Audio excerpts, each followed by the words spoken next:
আলাই দিয়ে এভাবে দিনে ঘুরে খাবো, বুঝতে পারছো?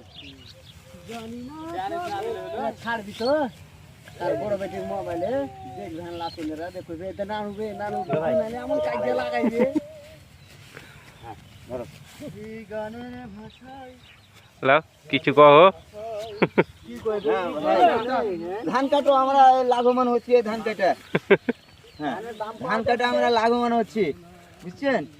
ধানের দাম পাওয়া যাচ্ছে, ধানের মূল্যটা ভালো, দাম তো বাড়তি। আমরা কিছু খুশি হয়েছি, 1500-1600 টাকা দাম। আপনাদের পাথর হলো তো আপনার মনটা পাথর হয়েছে, তারপরও খুশি হয়েছি, কারণ যে আল্লাহ ভালো ফলন দিচ্ছে। তাই হ্যাঁ, তো এই দেশে ধান ফলন হচ্ছে কিছু 20 মন, 25 মন, 27 মন, 18 মন, এই তো আমাদের দেশের ধানের ফলন। তো আপনারা কাঁড়ি কাঠে কেটে দেন না ক্ষুদ্র দেশে কাঁড়ি ভাই আমাদের এখানে কাঁড়ি কাটার চাল নেই, আমাদের এইভাবে আমরা কাটি এবং মেশিনে মারি।